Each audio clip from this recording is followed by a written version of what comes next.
नमस्ते दोस्तों, मैं डॉक्टर प्रीति पांडे स्वागत करती हूं आपका अपने चैनल बातें हिंदी की पर। दोस्तों, आज हम एक महत्वपूर्ण विषय को देखेंगे जो कि यूजीसी नेट के पाठ्यक्रम से संबंधित है और यह इकाई 9 जो कि यूनिट 9 में है, जिसमें हमको हिंदी के निबंध पढ़ने हैं। उन्हीं निबंधों में से एक निबंध है कविता क्या है, उसके कुछ मूल भाव हम देखेंगे। यहाँ पर कविता क्या है, इस निबंध की संवेदना को समझेंगे। तो चलिए देखते हैं। सबसे पहला जो यहाँ पर महत्वपूर्ण बिंदु है कि यह कविता क्या है निबंध चिंतामणि निबंध से लिया गया है, चिंतामणि निबंध में संग्रहित है, चिंतामणि के भाग 1 में है। और हम बता दें कि चिंतामणि 4 भागों में अभी तक प्रकाशित हो चुका, संपादित हो चुका है और चारों के संपादक अलग अलग हैं। चिंतामणि भाग 1 के संपादक जो हैं आचार्य रामचंद्र शुक्ल हैं और इसका संपादन उन्होंने 1939 ईस्वी में किया था। इसमें निबंधों की कुल संख्या 17 है। चिंतामणि भाग 1 में कुल 17 निबंध है, जिनमें से कविता क्या है निबंध महत्वपूर्ण निबंध इसमें संग्रहित है। आज हम देखेंगे इस निबंध की संवेदना, क्या कहना चाहते हैं आचार्य रामचंद्र शुक्ल इस निबंध के माध्यम से। कविता किस प्रकार की होनी चाहिए, कविता में क्या गुण होने चाहिए, कविता से संबंधित क्या दोष हैं, इन सारी चीजों को आचार्य रामचंद्र शुक्ल ने इस निबंध में बताने का प्रयास किया है। इसलिए बहुत ही ध्यान से देखते हुए चलेंगे। सबसे पहले देखते हैं कविता क्या है। आचार्य शुक्ल का सबसे महत्वपूर्ण निबंध है। इस निबंध के माध्यम से शुक्ल जी ने अपनी काव्य शास्त्रीय मान्यताएं प्रस्तुत की हैं। उनकी कविता संबंधी मान्यताओं के साथ साथ इस निबंध का स्वरूप भी परिवर्तित होता गया। यहाँ कहने का तात्पर्य है कि कविता की जो मान्यताएं हैं, क्या होनी चाहिए कविता में और क्या नहीं होनी चाहिए कविता करने के लिए, कवि के लिए, इन सारी चीजों को उन्होंने किस प्रकार से यहाँ प्रस्तुत किया है। आगे देखते हैं। 1909 के निबंध और 1939 के निबंध में कई वैचारिक परिवर्तन दिखाई देते हैं। देखिए, 1939 में चिंतामणि भाग 1 का प्रकाशन किया था, आचार्य रामचंद्र शुक्ल ने संपादन किया था। तो 1909 से अगर उसका कंपेयर करते हैं तो उस समय के निबंध और 1939 के निबंध में कई सारे वैचारिक परिवर्तन दिखाई देते हैं, ऐसा रामचंद्र शुक्ल जी कहते हैं। संक्षेप में कहें, काव्य शास्त्रीय मान्यताओं में रसवाद और लोक मंगलवाद का जो संलयन शुक्ल जी ने किया है, उसी को यह निबंध पूर्ण रूप देता है। यहाँ कहने का तात्पर्य है कि जो भी बातें आचार्य रामचंद्र शुक्ल ने रसवाद और लोक मंगलवाद के बारे में किया है, वो सारी चीजें इस निबंध में मिल जाती हैं। आगे देखेंगे। शुक्ल जी कहते हैं कि सामान्य व्यक्ति के लिए जीवन का अर्थ है अपने भावों और विचारों को अन्य व्यक्तियों के भावों और विचारों से कहीं मिलाते और कहीं लड़ाते हुए समय व्यतीत करना। एक एक पंक्ति ध्यान से देखेंगे, क्योंकि कई बार कथन और कारण वाले जो प्रश्न बनते हैं वो इन्हीं पंक्तियों से ले लिए जाते हैं, इन्हीं से उठा लिए जाते हैं और हमें पता होना चाहिए कि शुक्ल जी ने क्या चीज इस कविता क्या है में कहा है इस निबंध में। तो यहाँ देखिए, वो कहते हैं कि सामान्य व्यक्ति के लिए जीवन का अर्थ है अपने भावों और विचारों को अन्य व्यक्तियों के भाव और विचारों से कहीं मिलाते और कहीं लड़ाते हुए समय व्यतीत करना। अर्थात कि कभी कभी हम अपने विचार किसी से मिलाते हैं और कभी कभी हमारे विचार टकरा भी जाते हैं, और यही सामान्य जीवन का अर्थ बताते हैं आचार्य रामचंद्र शुक्ल।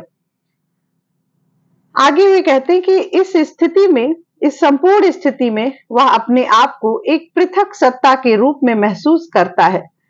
कौन महसूस करता है? आम जन, जो आम व्यक्ति है, वह ऐसी स्थिति में कभी उसके विचार किसी से मिलते हैं तो कभी टकराते हैं।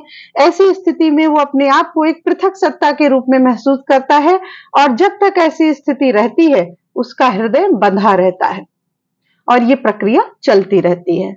आगे कहते हैं कि मानव की सार्थकता उस अवस्था में है जहां उसका हृदय अपने पार्थक्य को भूलकर संपूर्णता का मात्र एक अंश रह जाता है। पार्थक्य अर्थात अलगाव, मतलब अपने आप को अलग न मानकर एक संपूर्णता का, अपने आप को पूरा एक मान ले, किसी से अलग न समझे, तो मानव की सार्थकता उसी अवस्था में है।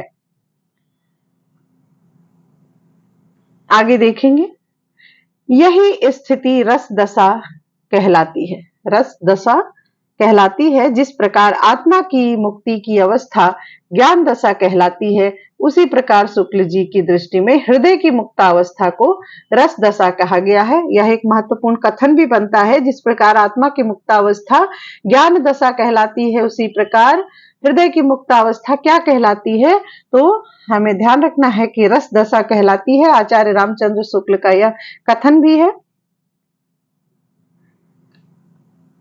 इस बिंदु पर आकर शुक्ल जी की कविता की व्याख्या करते हुए कहते हैं, शुक्ल जी कविता की व्याख्या करते हुए कहते हैं कि हृदय की इसी मुक्ति की साधना के लिए मनुष्य की वाणी जो शब्द विधान करती आई है, उसे कविता कहते हैं।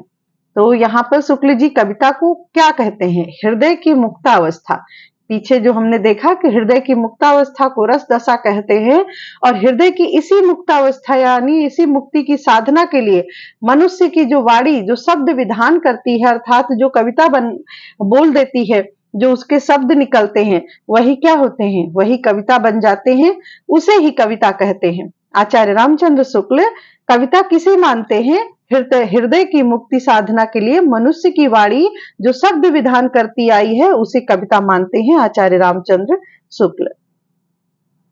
इतना ही नहीं, वे आगे बढ़कर कविता को भाव योग की संज्ञा देते हैं और उसे ज्ञान योग तथा कर्म योग के समान प्रतिष्ठा प्रदान करते हैं। अधिकतर हमारे समाज में क्या होता है? भावनाओं को महत्व कम दिया जाता है, ज्ञान को और कर्म को उसकी अपेक्षा अधिक प्रतिष्ठा दी जाती है। लेकिन आचार्य रामचंद्र शुक्ल यहाँ इस कविता क्या है निबंध में भाव योग की संज्ञा को ज्ञान योग तथा कर्म योग के समान प्रतिष्ठा प्रदान करते हैं, उससे बिल्कुल भी कम नहीं उसको आंकते हैं। आगे देखेंगे, स्पष्ट है कि कविता की यह व्याख्या अपनी मूल दृष्टि में रसवादी है तथा इसमें कविता को स्पष्ट शब्दों में साधन माना गया है, साध्य नहीं।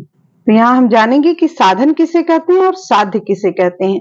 यहाँ देखिए, साध्य का आशय होता है लक्ष्य या उद्देश्य। लक्ष्य या उद्देश्य को साध्य कहते हैं, और जिसकी सहायता से इस साध्य को पाया जा सके, उद्देश्य को पाया जा सके, उसे साधन कहते हैं। तो आचार्य रामचंद्र शुक्ल जी कविता को स्पष्ट शब्दों में साधन मानते हैं, साध्य नहीं मानते। अर्थात उसे कोई लक्ष्य या उद्देश्य नहीं मानते, उसे एक साधन मानते हैं जिसके माध्यम से हम अपने भावों को व्यक्त करते हैं। आगे शुक्ल जी कहते हैं कि कविता के स्वरूप निर्धारण के बाद, यहाँ देखिए, कविता के स्वरूप निर्धारण के बाद आचार्य शुक्ल एक विस्तृत चर्चा इस संबंध में करते हैं कि कविता और जगत में संबंध क्या है। कविता और जगत का क्या संबंध है? तो आचार्य रामचंद्र शुक्ल यहाँ पर बताने के लिए निबंध के 3 खंड, सभ्यता के आवरण और कविता, कविता और सृष्टि प्रसार, मार्मिक तथ्य, मूलतः इसी उद्देश्य से लिखे गए हैं। तो एक चीज यहाँ ये भी पता चलती है कि कविता क्या है, जो निबंध है उसे आप जरूर पढ़ लें एक बार, और उसके बाद इन चीजों को भी ध्यान से देखें कि कविता क्या है। निबंध में उन्होंने जो 3 महत्वपूर्ण खंड किए हैं, वह किस लिए किए हैं? उन्होंने कविता और जगत में संबंध स्थापित करने के लिए यह 3 खंड किए हैं। और पहला उसमें है सभ्यता के आवरण और कविता, दूसरा है कविता और सृष्टि प्रसार, तीसरा है मार्मिक तथ्य। वे कहते हैं कि सभ्यता की वृद्धि के साथ साथ मनुष्य के मूल भाव और उसके जीवन से कट गए हैं। मूल भाव उसके जीवन से कट गए हैं, क्योंकि ऐसे कई बौद्धिक कार्य मनुष्य ने आरंभ किए हैं जो बहुत गहराई में तो आवेगों से जुड़े हुए हैं, किंतु यह गहरा संबंध जीवन में दिखाई नहीं देता। यहाँ देखिए, सभ्यता जो विकास हो रहा है, जब हम भौतिकवाद की तरफ बढ़ रहे हैं, भौतिकता की तरफ बढ़ रहे हैं, तो हमारे मूल भाव क्या हो रहे हैं? जीवन से कट रहे हैं कहीं ना कहीं। और कई बार ऐसे बौद्धिक कार्य मनुष्य आरंभ तो करता है, अपनों के लिए करता है, लेकिन किस प्रकार से वह उससे दूर होता जाता है उसे पता भी नहीं चलता, और यह गहरा संबंध जीवन में दिखाई भी नहीं पड़ता। अर्थात भावों का हनन हो रहा है। आगे, ऐसी स्थिति में कवि के लिए आवश्यक है कि सभ्यता के बढ़ने के साथ साथ भावों और बाह्य जीवन के बीच की दूरी को उद्घाटित करता जाए। तो आचार्य शुक्ल जी क्या कहते हैं कि जब इस प्रकार की संभावनाएं बन रही हैं, इस तरह की स्थितियां उत्पन्न हो रही हैं कि आज का जो समय है सभ्यता का, उसमें हमें बढ़ना तो पड़ेगा, यह हमारी मजबूरी है। लेकिन उस सभ्यता में बढ़ने के साथ साथ भाव और जो बाहरी जीवन है, जो एक भाग दौड़ का जीवन है जिसमें हमारे भाव कहीं ना कहीं छूट रहे हैं पीछे, उनके बीच की दूरी को हमें समझना होगा कि कौन, उन दोनों में क्या दूरी है और उनमें से हमें किस चीज के ज्यादा नजदीक रहना है, इस बात को हमें भली भांति समझना होगा। वे स्पष्ट कहते हैं कि प्रच्छन्नता का उद्घाटन कवि कर्म का एक मुख्य अंग है। ज्यों ज्यों सभ्यता बढ़ती जाएगी त्यों त्यों कवियों के लिए यह काम बढ़ता जाएगा। यहाँ देखिए, प्रच्छन्नता से आशय है गोपनीयता से, जिसे हम छिपाते हैं, जिसका हम बचाव करते हैं, छिपाव करते हैं, उस गोपनीयता से आशय है प्रच्छन्नता का। तो कवि का क्या काम है? कवि का काम है ऐसी गोपनीय चीजों को उद्घाटित करना, बाहर लाना, समाज में उसको प्रेषित करना, हमारे समक्ष रखना। तो यहाँ कहते हैं प्रच्छन्नता का उद्घाटन कवि कर्म का एक मुख्य अंग है। ज्यों ज्यों सभ्यता बढ़ती जाएगी त्यों त्यों कवियों के लिए यह काम बढ़ता जाएगा, अर्थात इन चीजों को और खुलकर रखने की जरूरत पड़ेगी। शुक्ल जी कहते हैं, देखिए यहाँ पे स्पष्ट रूप से जो आधुनिक कवि हैं उनको एक सीख दे रहे हैं कि किस प्रकार से हमें इस आधुनिक समाज में एक सामंजस्य बना के चलना है, भाव और कर्म और ज्ञान के बीच, बाह्य जगत और आंतरिक जगत के बीच किस प्रकार से सामंजस्य बनाकर ही हमें अपना कवि कर्म करना है। इस बात पर जोर देते हैं आचार्य रामचंद्र शुक्ल कविता क्या है निबंध में। आगे शुक्ल जी कहते हैं कि स्पष्ट करते हैं कि मूलतः संपूर्ण सत्ताएं एक ही परम सत्ता और संपूर्ण भाव एक ही परम भाव के अंतर्भूत है। अतः बुद्धि की क्रिया से हमारा ज्ञान जिस अद्वैत भूमि पर पहुंचता है, उसी भूमि तक हमारा भावात्मक हृदय भी इसी सत्व रस के प्रभाव से पहुंचता है। देखिए, यह शुक्ल जी का एक प्रकार से कथन भी है, तो इसे कथन के रूप में भी ध्यान रखेंगे। यहां से यहां तक यह शुक्ल जी का एक महत्वपूर्ण कथन है। कविता क्या है निबंध से है, तो सीधा सीधा कथन ही देके पूछ सकता है कि ये किस निबंध से उद्धृत है। तो ध्यान रखना, इस कथन में शुक्ल जी कह रहे हैं कि जो भी है, वह ज्ञान हो या भाव हो, कर्म हो, जो भी है, बुद्धि हो, सब कुछ तो एक ही सत्ता के अंतर्गत है और उसी भूमि तक हमारा भावात्मक हृदय भी इस सत्व रस के प्रभाव से पहुंचता है। आगे देखिए, कहते हैं कि कविता चूंकि भाव को उसी बिंदु तक ले जाना चाहती है, इसलिए शुक्ल जी मानते हैं कि अच्छी कविता वह होगी जो न केवल नर क्षेत्र के भीतर रहे, बल्कि वह मनुष्येतर बाह्य सृष्टि और समस्त चराचर जगत तक विस्तृत हो, अर्थात केवल और केवल मनुष्य ही उसका केंद्र ना बने कविता का।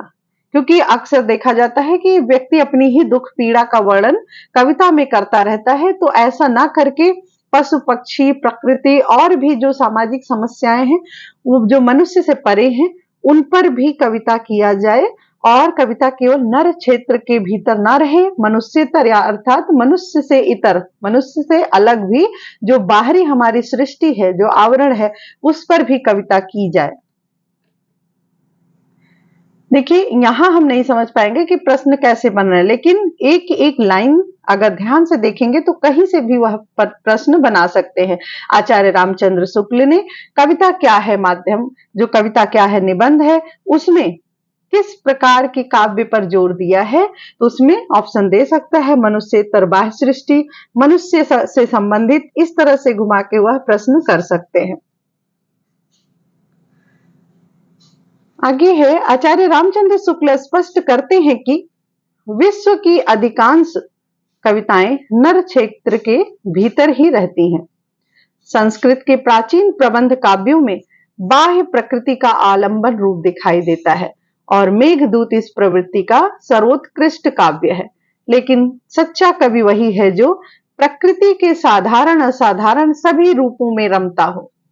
यहाँ पर भी वही बात कहते हैं कि अधिकतर लोग जो है मनुष्य को ही केंद्र बनाकर, व्यक्ति को केंद्र बनाकर कविताएं करते हैं, लेकिन असली और सच्चा जो है काव्य वही है जो मनुष्य से इतर बाह्य प्रकृति का भी रूप दिखाता हो। और इसका उदाहरण उन्होंने किससे जोड़ा है, तो मेघदूत की चर्चा उन्होंने की है कि मेघदूत इस प्रवृत्ति का सर्वोत्कृष्ट काव्य है।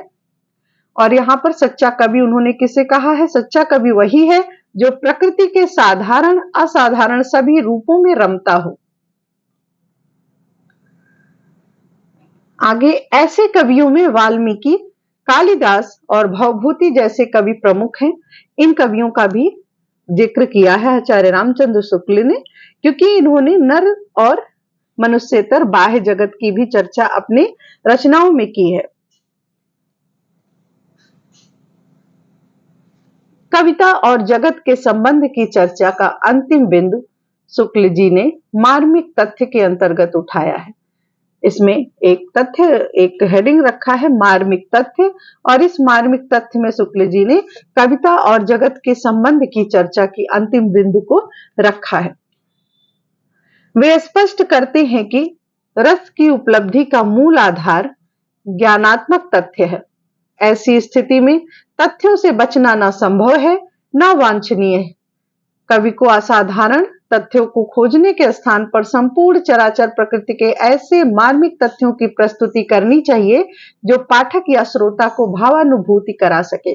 यहाँ पर देखिए आचार्य रामचंद्र शुक्ल यह भी मानते हैं कि रस की उपलब्धि कैसे होगी? ज्ञान से ही होगी, ज्ञानात्मक ही है हमारे पास, हमें बुद्धि का प्रयोग तो करना ही होगा।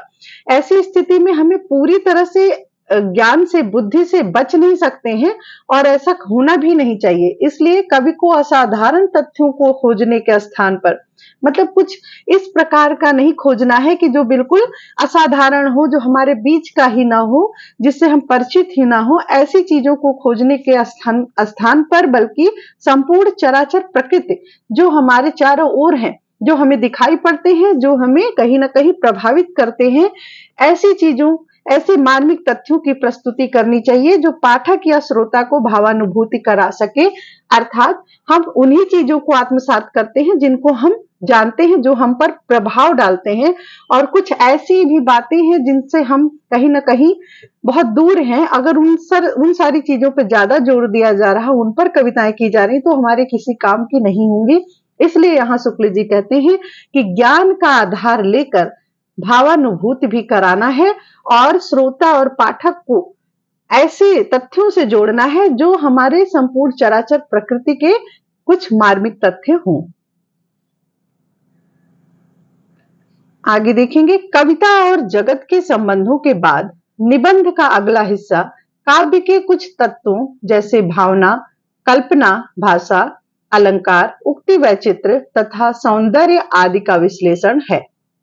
तो यह यहाँ पर बहुत ही सरल है कि इन्होंने कविता के और जगत के संबंध को बताने के बाद कुछ और बातें बताई हैं, जिसमें भावना, कल्पना, भाषा, अलंकार, उक्ति वैचित्र, सौंदर्य आदि का विश्लेषण किया है। आचार्य शुक्ल सबसे पहले भावना या कल्पना को लेते हैं और कहते हैं कि जो वस्तु हमसे अलग है उसकी मूर्ति मन में लाकर सामीप्य का अनुभव करना धर्म के क्षेत्र में उपासना कहलाता है और साहित्य के क्षेत्र में भावना या कल्पना कहलाता है।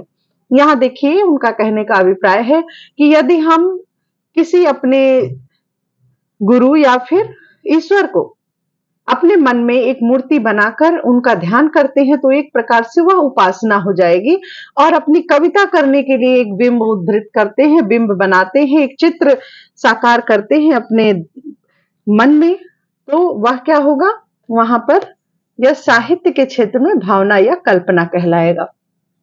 तो यह भी महत्वपूर्ण है कि उसकी मूर्ति मन में लाकर सामीप्य का अनुभव करना धर्म के क्षेत्र में क्या कहलाएगा, उपासना कहलाएगा, और साहित्य के क्षेत्र में वही बात क्या कहलाएगी, भावना या कल्पना कहलाएगी।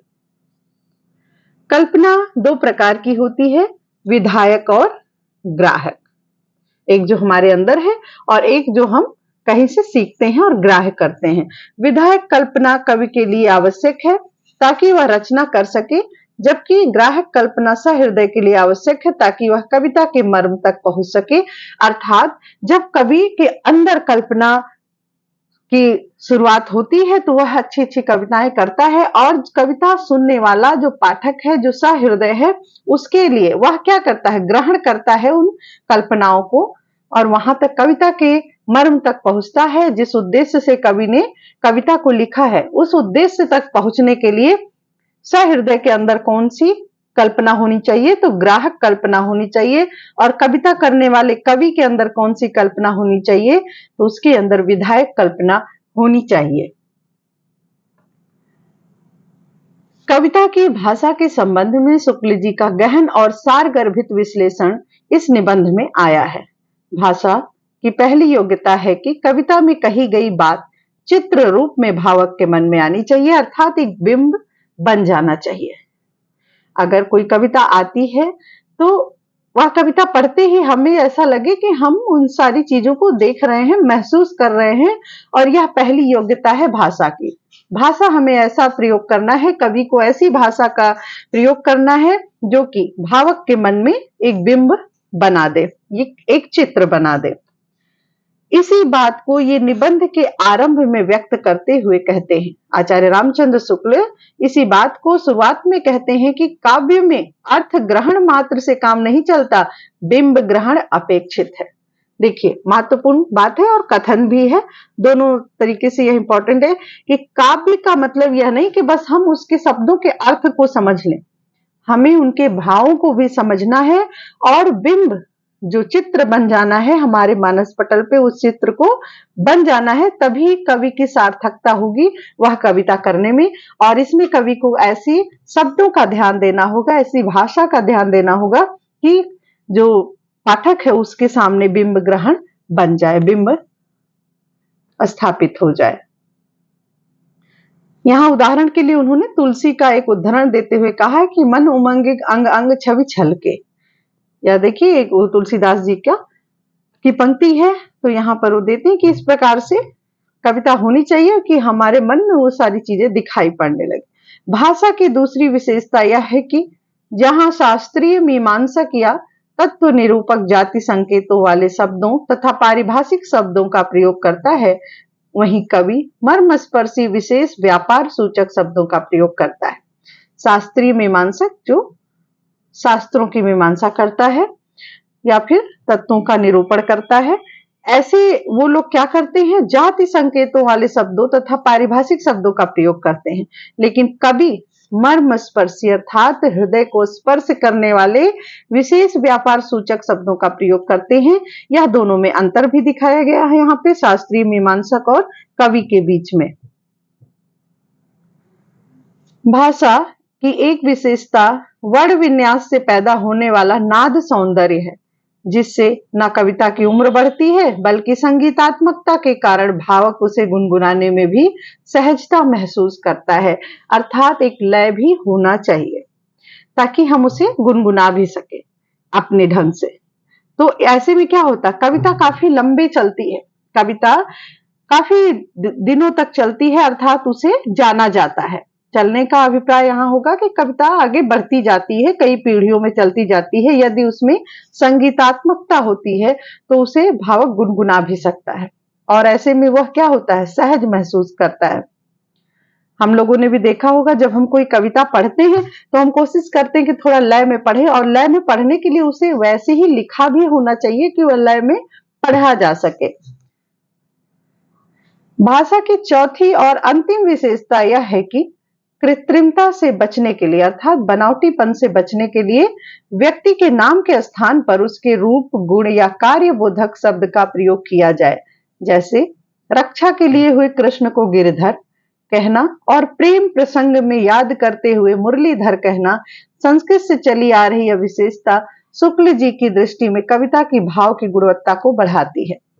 यहाँ पर देखिए, शुक्ल जी कहते हैं कि कविता सहज लगे और एक रूप भी बने। जैसे गिरधर कहने से हमारे दिमाग में एक छवि बनती है कि जो कृष्ण अपनी उंगली पर गिरी अर्थात पर्वत को उठाए हुए हैं, तो गोवर्धन पर्वत को उठाकर क्या करते हैं? गोकुलवासियों की रक्षा करते हैं। तो सिर्फ गिरधर कहने से यह भाव बन जाता है। और मुरलीधर कहने से क्या भाव बनता है कि मुरली लेकर बंसी बजा रहे हैं और सामने गोपियां हैं, अगल बगल ग्वाल वाल हैं और सब उनको घेरे हुए हैं। तो सिर्फ शब्दों का ऐसा चयन करना है कि शब्दों के चयन मात्र से ही हमारे दिमाग में वो छवि बन जाए, और यह जो है उचित होगी कविता के लिए। और संस्कृत से यह जो प्रवृत्ति चली आ रही है, क्योंकि गिरिधर मुरलीधर यह आज नहीं बहुत पहले से नाम दिया जा चुका है, तो संस्कृत से चली आ रही यह जो विशेषता है शुक्ल जी की दृष्टि में कविता की भाव की गुणवत्ता को बढ़ाती है। कविता के तत्वों के अंतर्गत शुक्ल जी ने अलंकार की भी चर्चा की है। वे स्पष्ट करते हैं कि आकार या गुण को बढ़ाने के लिए, बात को घुमा फिरा कर कहने के लिए तथा तुलनाएं करने के लिए कविता में आने वाले अलंकार रूपी विधान कहीं कहीं आवश्यक और वांछनीय तो होते हैं, किंतु वे साध्य नहीं, साधन मात्र हैं। ध्यान रखेंगे, आचार्य रामचंद्र शुक्ल ने अपने निबंध कविता क्या है इसमें अलंकार को क्या माना? साध्य नहीं, साधन मात्र माना है। तो साधन माना है, और इसके पहले हमने देखा था साध्य अर्थात लक्ष्य और साधन उस लक्ष्य को प्राप्त करने का एक माध्यम। तो अलंकार क्या है? कविता का एक माध्यम हो सकता है कि हाँ, कविता को करने के लिए अलंकार भी उसमें एक सहयोग कर सकता है, लेकिन तो वह लक्ष्य नहीं हो सकता, उसके बगैर भी कविता हो सकती है। यदि अलंकार को रखा जाए तो बहुत ही अच्छी बात है, वह कहीं ना कहीं आवश्यक और वांछनीय तो है, लेकिन इस प्रकार से आवश्यक नहीं है कि उसके बिना कविता की ही ना जा सके, ऐसा आचार्य रामचंद्र शुक्ल का मानना है।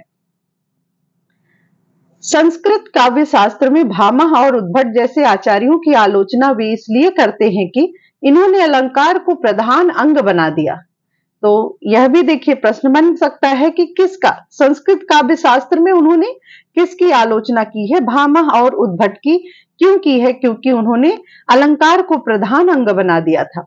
इसी प्रकार केशवदास जैसे कवियों की अति अलंकार प्रियता पर उन्होंने चोट की है। हम लोगों ने देखा भी है केशवदास को, रामचंद्रिका को उन्होंने छंदों का अजायब घर भी कहा। तो इस प्रकार से वो अधिकतर अलंकार प्रियता, अलंकार के लिए इस प्रकार से जो पागल कवि थे, जिन्होंने यह मान लिया था कि अलंकार के बिना कविता की ही नहीं जा सकती, इसका वह खंडन करते हैं आचार्य रामचंद्र शुक्ल, और कहते हैं कि अलंकार की तुलना में कविता के आंतरिक महत्व की स्थापना करते हुए कहते हैं, यह कथन है देखिएगा आचार्य रामचंद्र शुक्ल का, कि जिस प्रकार एक कुरूप स्त्री अलंकार लादकर सुंदर नहीं हो सकती, उसी प्रकार प्रस्तुत या तथ्य की रमणीयता के अभाव में अलंकारों का ढेर काव्य का सजीव स्वरूप खड़ा नहीं कर सकता।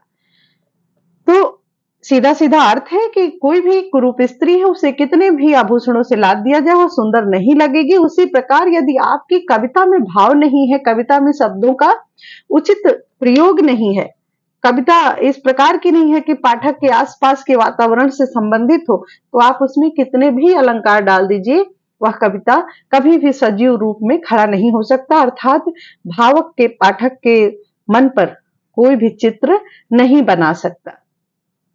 स्वभावोक्ति को अलंकार मानने का वे खंडन भी करते हैं।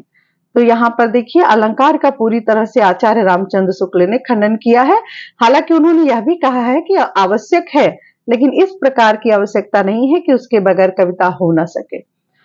चमत्कारवाद उपशीर्षक के अंतर्गत कथिता में उक्ति वैचित्र की चर्चा करते हैं और स्पष्ट कहते हैं कि कविता का उद्देश्य कोरा वैचित्र या चमत्कार नहीं होता है। तो उन्होंने चमत्कारवाद की भी बात की है अपनी कविता क्या है वे निबंध में, उसमें वह कहते हैं कि कविता का उद्देश्य कोरा वैचित्र या चमत्कार नहीं होता। ऐसी कविता नहीं करनी है कि जिसमें बस चमत्कार उत्पन्न कर देना है। कविता बहुत ही सहज होनी चाहिए, कहीं ना कहीं एक भूमि से संबंधित होनी चाहिए, हमारे आसपास से संबंधित होनी चाहिए, जिससे हम जुड़ सकें। उक्ति का अनूठापन यदि भाव रहित हो तो वह उक्ति काव्य नहीं होती, सूक्ति बनकर रह जाती है। देखिए यहाँ उक्ति और सूक्ति, उक्ति अर्थात उन्होंने कहा सूक्ति, जैसे हम संस्कृत की कुछ सूक्तियां पढ़ लेते हैं, उसमें क्या होता है, उसमें कुछ इस प्रकार का भाव नहीं आ पाता है जैसा कि हम अपने कविता में, काव्य में जिसमें भावों का प्रयोग किया गया है उसको पढ़कर प्राप्त करते हैं। यहाँ वही बात आचार्य रामचंद्र शुक्ल जी कह रहे हैं कि यदि भाव ना हो तो कोई भी कविता जो है वह उक्ति नहीं बल्कि सूक्ति बन जाती है। कविता में वह वक्रता अभिप्रेत है जो भाव प्रेरित हो, ना कि बुद्धि प्रेरित। अर्थात कविता को इतना तोड़ मरोड़ कर नहीं बताना है, उतना ही बताना है जो भाव से संबंधित हो। बुद्धि का प्रयोग ज्यादा ना हो, दिमाग लगाकर वह कविता ना की गई हो, वहां भाव दिखाई पड़े, प्रेम, क्रोध, ईर्ष्या, ये सारे भाव कविता में दिखाई पड़ने चाहिए। वचन के भाव प्रेरित वक्रता के सुंदर उदाहरण सूर के भ्रमर गीत में दिखाई पड़ते हैं। देखिए वक्रता भी कैसी होनी चाहिए, जैसे सूरदास के भ्रमर गीत में गोपियों की थी। गोपियों ने व्यंग्यात्मक लहजे में जो उनको उलाहना दिया था उद्धव को, वह भी देखिए वक्र होते हुए भी भाव से भरे हुए थे। इसलिए आचार्य रामचंद्र शुक्ल कहते हैं कि वक्रता होनी चाहिए, लेकिन कैसी होनी चाहिए? भाव प्रेरित होनी चाहिए, बुद्धि प्रेरित नहीं होनी चाहिए। वक्रता को काव्य में अत्यधिक महत्व देने वाले भारतीय आचार्य कुंतक तथा यूरोपीय चिंतक क्रोचे दोनों की आलोचना करते हुए वे वक्रता को कविता का साधन बताते हैं।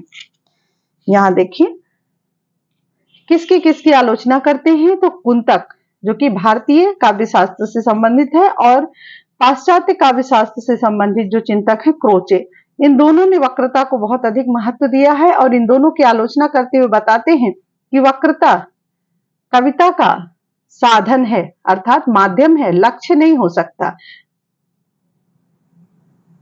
कविता क्या है? निबंध में शुक्ल जी ने मौलिक सौंदर्य शास्त्र की भी चर्चा की है।